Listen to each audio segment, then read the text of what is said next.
Hey family! My name is James. And my name is Sophie. Now, it's here again. I'm talking about the Stand Out 2021 edition. And are you ready for this one? Yes, I'm ready. Now, we are pastored by Pastors David and Aimee'S. Kyambadde, our great pastors. And we love them so much because they always give us an opportunity at a time like this in the year where we have the stand up and stand out. And this year it's all about what? This year is about serving. And I'm excited and ready to serve. And you know what? Today is Monday and we went out serving. I'm going to tell you the points where I served, and James is also going to tell us where he served. Exactly. So I went in my neighborhood and I had to pray for someone. Like the Spirit told me to go pray for someone, and I prayed for them. And James, what did you do for the stand out? I had to go help someone clean their homes around.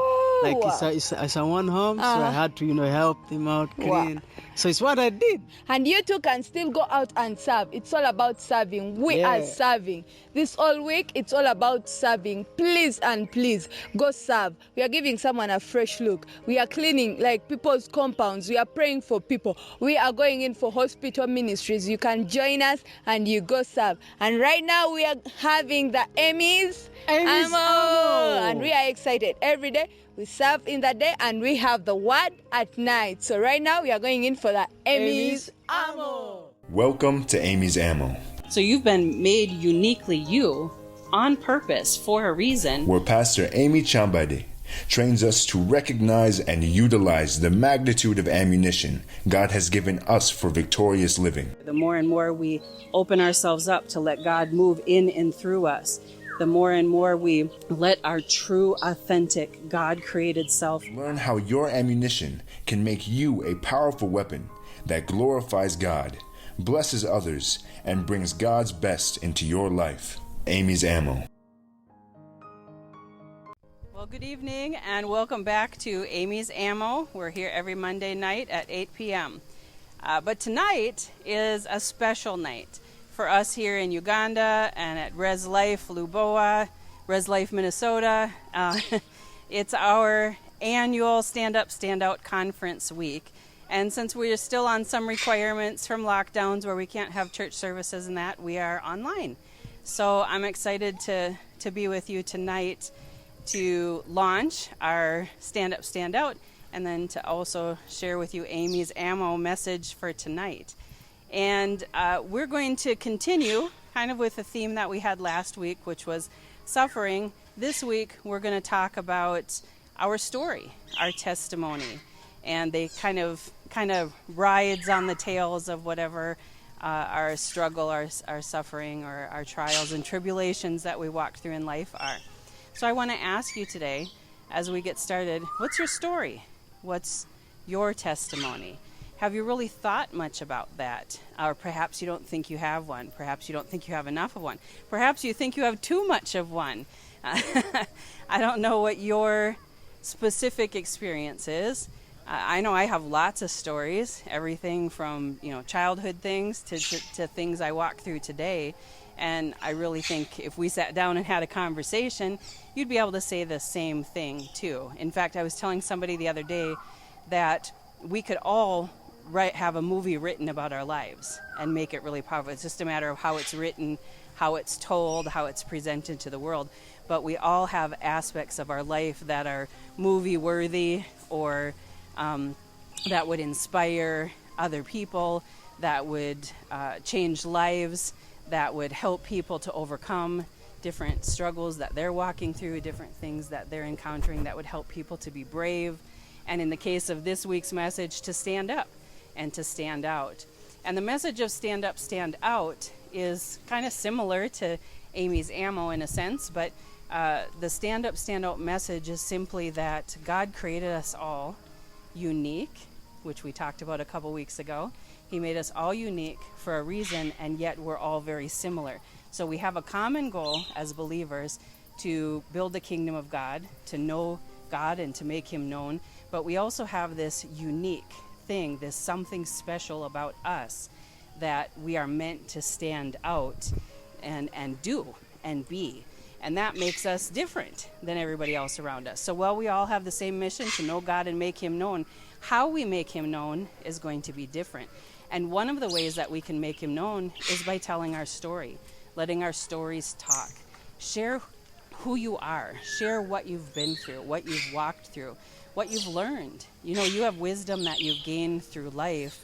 You have things that you've walked through and knowledge, understanding, and wisdom that is now yours because of what you've walked through. You can share with people what not to do. You can share with people what to do. You can share with people how to not experience some of the things that you experienced if they would just make different choices. You can share with people to do things that you've been victorious in because you made some right decisions and you've done some right things. You have lots of stories to tell. So again, I want to ask you, what's your story? What's your story? What's the story that you're going to tell somebody this week? I just want you to think about that for a minute. You know, maybe you're sitting in line with someone and just saying, Lord, what story do you want me to tell today? And then you happen to be standing in line at the grocery or waiting for a taxi or just somewhere like at the bank or something like that. And all of a sudden, a conversation strikes up, or maybe you hear a word of knowledge, a word of wisdom, or something like that in your heart, and you know, I need to ask this person, you know, if there's something going on. I need to check, should I pray for this person? Or I just need to say hi. You know, right now, people are facing so much. People are going through so many, all around the world. This is probably the first time in at least my generation, in my life, where pretty much everywhere around the world you can say we're all going through something, and it's somehow connected because it's from the same thing, the same virus, the same types of rules or similar rules are being made in all of our countries and that sort of thing. And so we all have some different struggles in common. And how we deal with what we're going through right now in this immediate, we all have different stories to tell, you know? Whatever you're facing today, how are you seeing it differently? How are you able to have joy? You know, the Bible tells us that the joy of the Lord is our strength. How are you able to have strength in the midst of all that's going on right now? That's a story to tell. That's something somebody needs to hear. There's somebody out there that you know, that you live next to, that you work with, that you go to school with, that you study with. There's somebody out there that's hurting, that's broken, that has no joy, that has no hope. How do you have hope? Where did your hope come from? Where did your joy come from? There's somebody out there that's full of shame. There's somebody out there that is in pain, in a depth of pain that maybe you've never known or experienced, or maybe that you can really identify with.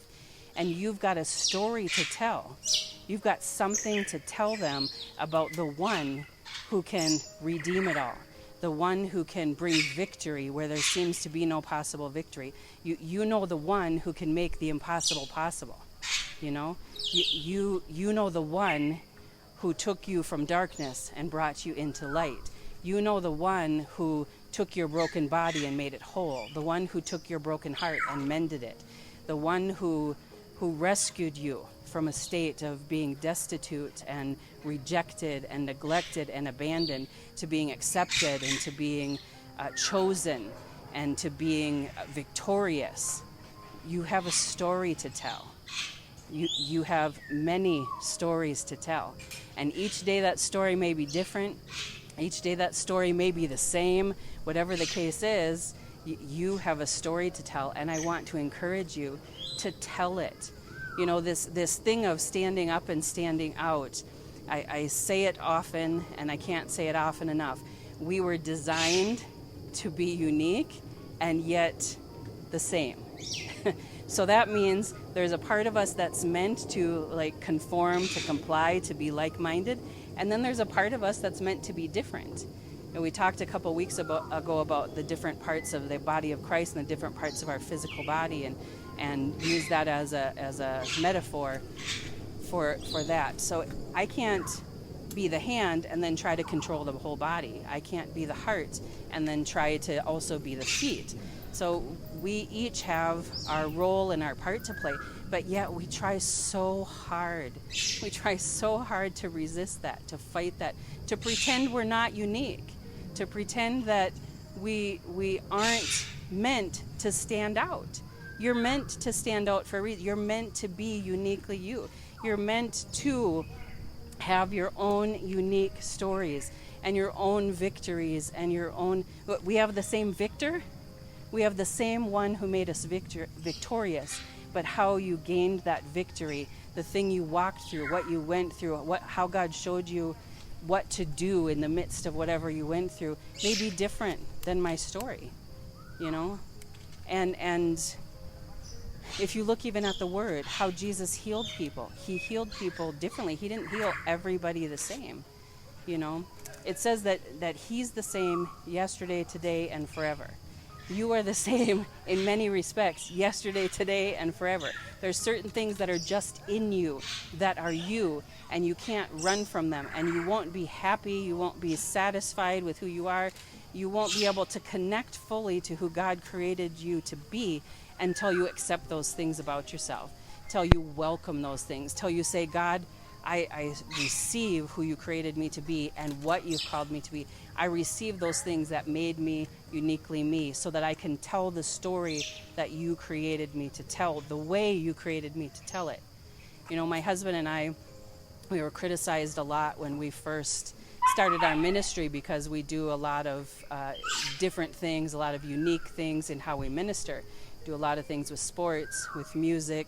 We got called a lot of names, treated like we're not godly enough, and those sorts of things. But what's really fascinating to us is we have had more people come to Christ at all of these unique outreaches than we've seen come to Christ at many other things that would be seen as the common ways to do outreaches. And so that's what we're called to. That doesn't mean everybody else is called to that. Just because it works for us, just because that's what we're doing, doesn't mean everybody else should be doing that. So, you know, just because someone starts a choir doesn't mean I start a choir. And, you know, if they started and it's successful for them, now I should start one. You know, I can learn from them. I can grow from them. I can gain some guidance and experience from them. That doesn't mean that it's exactly what I'm supposed to do. Or maybe I'm not supposed to do it exactly the same way as they do it. There's something unique about me. There's something unique about the ideas and the things I bring to the table that will bring a different flavor, that will bring a different output, a different expression than maybe what somebody else will do. And we have to get to the place as believers, well, where we not only accept that about ourselves, but we accept that about other people. We also can't expect that everyone else is going to be like us. You know, I have friends who are phenomenal organizers. I'm somewhere in the middle. Depending on which organizer you're talking to, I may be closer to one side of the middle than the other. But I have friends who are like organized into next year. And then I have others who don't organize at all and who are never prepared for anything and have to depend on other people to organize their lives. And then, like I said, I'm somewhere in the middle. I like to have a plan. I like to be prepared. I like to have things together. But I don't want to be so bound to my organization that I can't flex and flow with whatever is happening or whoever is doing whatever. And so I'm somewhere in the middle.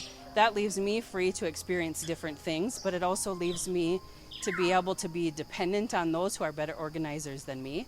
And it leaves me to also be dependent on those who don't like to organize to help me to relax and chill out and just go with the flow, right? So everywhere on that spectrum, there's a place for somebody. And we all, if we'll work together, make one cohesive body that has one cohesive story to tell, right? But then when I look at my own life, in order to welcome you and to welcome this other person over here and to welcome other people around, I have to get comfortable in my own skin. I have to, stop dreaming about being, the most famous chef, or stop dreaming about, I don't dream about that, but some people do, or some other thing that's just not going to be my life. There's faith and there's naming it and claiming it, and then there's reality. I'm not going to be a star figure skater. I'm not going to be in the Olympics as a dirt bike, rider or whatever. I'm not going to be a professional boxer, right? So somebody else is going to do all of those things. I'm not going to be a runner. Those aren't things that I was destined or purposed to do, but there are people who were destined to do them. And in fact, my husband and I saw the Ugandan delegation who just came back, our medal winners, and they were driving along on the road waving to everybody, and everybody was cheering them on. And I was thinking, that's exactly how we are supposed to cheer on one another. You won your medal, I rejoice with you. You go through some suffering, I suffer with you, and I encourage you. And I don't dig into your suffering with you so that we're both in the ditch suffering. What I do is I pull you up in the midst of your suffering. You pull me up in the midst of my suffering. And then when it's time to rejoice, we celebrate, we enjoy life together. We go out and we make God known, and we know him together using those unique gifts and talents that God's given us, and telling the stories that we've walked through. One thing I've seen as I've been, not just in Uganda, but other parts of Africa and different places, the idea of telling our stories is sometimes very terrifying. In fact, we will get born again, and then it's like, I want to pretend, I want to put this little wall up that says, this stuff back here never happened. I was never that person. And the reality is once we've been born again, yes, all of that is washed away, wiped away as far as sin goes, as far as redemption goes. But the story, the experience still happened. I still went through rejection, or I was still abandoned, or I still went through a breakup, or I still was injured or had a health problem. Those things still existed. Maybe you were an alcoholic or an addict of some sort. Those things still happen. Maybe you were an abuser, or you committed some terrible crime. Whatever it may be, those things are still there in the past. They still happened, right? But God brought redemption into your life the moment you received Christ. So all that's redeemed. So the shame that you have to feel or think you have to feel, the guilt and the torment and torture, you don't have to walk through that anymore. So why can't you tell your story? This was in the TV show Chosen. There's a series out called The Chosen. If you haven't watched it, I want to encourage you to check it out. But there's a phrase that I heard in it a few times that just really blessed my heart, which was, I was once this way, and then I met him, and now I'm another way. So I was once like this, and now I'm something else. I was once lost and broken and hurting and bound and addicted, and now I'm something else. Now I'm someone else. God has redeemed me and made me new. That is a story to tell. That's not a story to be ashamed of. That's not a story to shy away from. That's not a story to even let people make you feel ashamed of, or allow yourself to be hidden. Stop hiding. Stop running away from where you've been, and start focusing on where you are going and where you are now, and allow God to use you in the midst of that place. You may have all these hopes and dreams and ideas of what's going to be out here, but if you're always looking out here and never allowing yourself to live right here, fully free from what was back there, so that I can celebrate what he's done for me and what he's done in me, then I'm never going to be able to jump fully free into all these dreams and ideas I have here. And most importantly, I can't take anybody else there with me, So I just want to encourage you this week as we're emphasizing standing up and standing out, and throughout this year as we're facing so many different struggles and challenges because of all the different things that COVID is affecting, or different financial challenges people are walking through. I just want to encourage you, tell your story. Stop being afraid. Stop hiding. Stop living in shame, guilt, fear, whatever it is. Stop living back there. Let God do a work right here, right now, and then move forward, allowing him to tell his story through your story. Amen. I want to bless you this week. Stand up, stand out, use your story for his glory, for your good, and for the benefit and blessing of other people. God bless you. Stand up, stand out. Wow, that was a great testimony from our pastor. That's our senior pastor's wife, Pastor Aimee'S Kyambadde, and we really want to bless God because that was a great testimony on the first day of the conference of the Stand Up, Stand Out 2021 edition. Yes, and now, please, I'm begging you, I'm asking you, please endeavor to follow us on every social media platform, on Facebook, on Instagram, on WhatsApp. I mean, share, like, comment, Stand Up, Stand Out is ours. Share, comment, like, woo! And be please, glad. this week, invite someone. Tell your friends, tell your family, the sick, the lame, everyone that Res Life Ministries is online every 8 p.m. for a full week. It's the Stand Up, Stand Out 2021 online edition.